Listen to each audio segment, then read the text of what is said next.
Comme aime souvent bien le dire quelqu'un, une campagne agricole ne s'improvise pas, elle se prépare.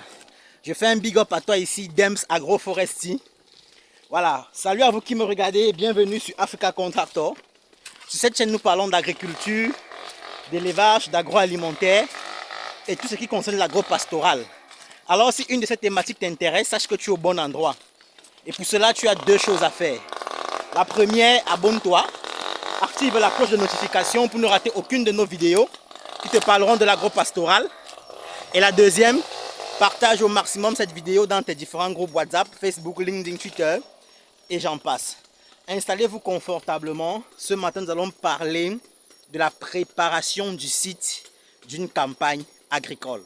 C'est maintenant et c'est dans cette vidéo.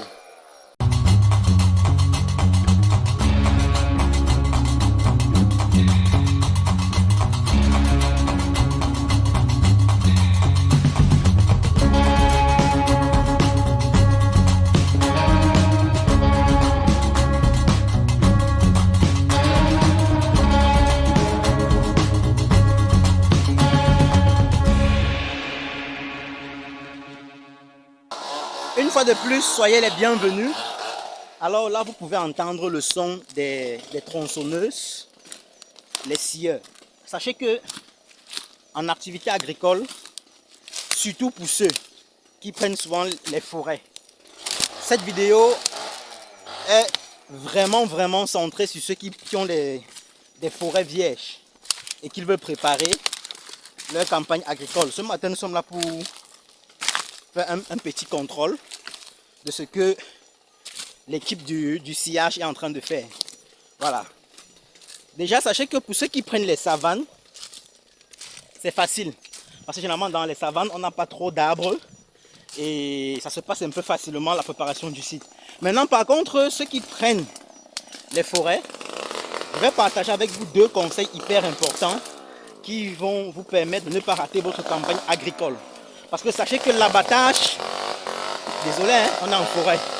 Sachez que l'abattage et le tronçonnage sont des activités hyper délicates et qui prennent vraiment du temps.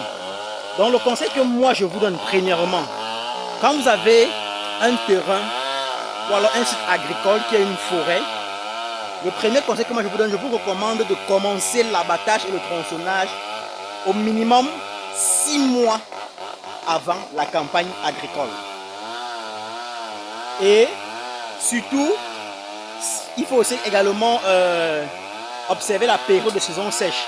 Parce qu'après avoir abattu, généralement on fait d'abord le défrichage du sous-bois. Après on fait le sous-bois, on abat, on tronçonne. Et puisqu'il y a tellement de branches, il y a tellement d'herbes, le nettoyage n'est pas évident. C'est généralement par brûlis qu'on fait le nettoyage. Donc, quand vous prenez la période de 6 mois avant, il est important de calculer également que vous finissez vos travaux en saison sèche, c'est-à-dire à partir de novembre. Disons fin novembre, début décembre, maximum janvier, vous avez fini. Vous lancez la période de brûlis et après la brûlis, va venir le temps des piquetages et bien d'autres. Bon, ça c'est le premier conseil. Maintenant, le deuxième conseil que moi je vais vous donner pour réussir votre campagne agricole, comme on a dit d'abord, il faut lancer l'équipe de sillage un peu tôt, ça c'est vrai. Mais le deuxième conseil, c'est de faire les visites inopinées dans vos plantations. C'est hyper important. Parce que les gars, sans vous mentir, on ne peut pas faire sans eux.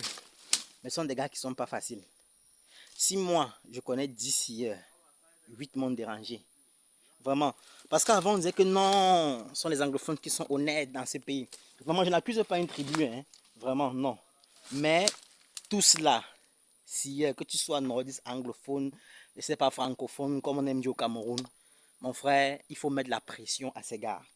Parce que si tu ne les mets pas la pression, mon frère, tu t'amuses, tu vas rater ta campagne agricole avec ces gars-là. Sans vous mentir. Donc, ce sont des gars qui travaillent à leur rythme. Ce qui fait que lui ne connaît pas la pression. Toi, en tant que propriétaire du site, alors toi, en tant que gestionnaire du site, ils ne connaissent pas la pression que toi, tu as. Parce que tu dois rattraper une campagne agricole, puisque tu n'as pas les moyens d'irriguer tout ton champ. Imaginez que quelqu'un qui veut lancer 30 hectares, comme là, nous sommes en train de préparer la campagne de mars 2024, 30 hectares, Imaginez que quelqu'un vient travailler à son rythme, ça ne va pas donner. Donc, faites les visites inopinées dans votre site, à ne pas blaguer avec. C'est hyper important. Maintenant, le troisième conseil, c'est de vérifier. Comment est-ce que, comme je le disais tantôt, il faut voir le tronçonnage qu'ils font. C'est important. Parce que s'ils le font très long, les ouvriers qui sont en train de faire le piquetage, le poquettage et bien d'autres ne pourront pas facilement bouger les billes de bois. Et ça va rester au sol et ça va vous diminuer l'espace agricole. Donc voilà les deux éléments hyper importants qu'il faut contrôler pendant une période d'abattage. Comme on a dit, le premier conseil, c'est d'organiser les visites inopinées dans votre site et de trouver un moyen de pression sur ces gars. Le moyen de pression peut être l'argent, c'est-à-dire si vous n'avez pas fait telle superficie, je ne verse pas tel montant. Parce qu'ils ont souvent un slogan, telle pièce est gâtée, telle chose a fait, maman veut chercher la pièce. Parce que quand ils donnent du carburant, quand tu donnes, 2 jours plus tard, telle pièce a fait ceci. Donc avec ces gars, il faut vraiment être très rigoureux, dur, vraiment très fort de caractère pour pouvoir faire rapidement avancer votre campagne agricole. Donc, et lors du tronçonnage, ce que moi je vous recommande, c'est maximum 1,20. 1 mètre sera l'idéal. Quand on tronçonne à l'intervalle de 1 mètre, maxi 1,20. Sachant qu'en travaillant, on peut facilement bousculer les arbres. Ou si vous avez le projet de vendre le bois, vous pouvez le vendre lors du transport. Ce sera facile pour sortir de la forêt. Ou si vous faites du charbon avec, ça peut facilement déjà être transportable pour faire du charbon. Donc, c'est vraiment hyper important. Ok. Donc, quand vous lancez vos projets agricoles, parce qu'il y a ceux qui sont dans les zones, il y a seulement les forêts, prenez la peine de rapidement commencer l'abattage. Parce que c'est un truc qui peut vous faire rater la campagne agricole et attendre seulement l'année prochaine. Donc, soyez vraiment méticuleux et regardants en ce qui concerne l'abattage et le tronçonnage dans vos plantations. Merci d'avoir regardé cette vidéo jusqu'à la fin. N'oubliez pas de vous abonner, n'oubliez pas de liker et surtout partager au maximum. Ciao, le meilleur reste à venir.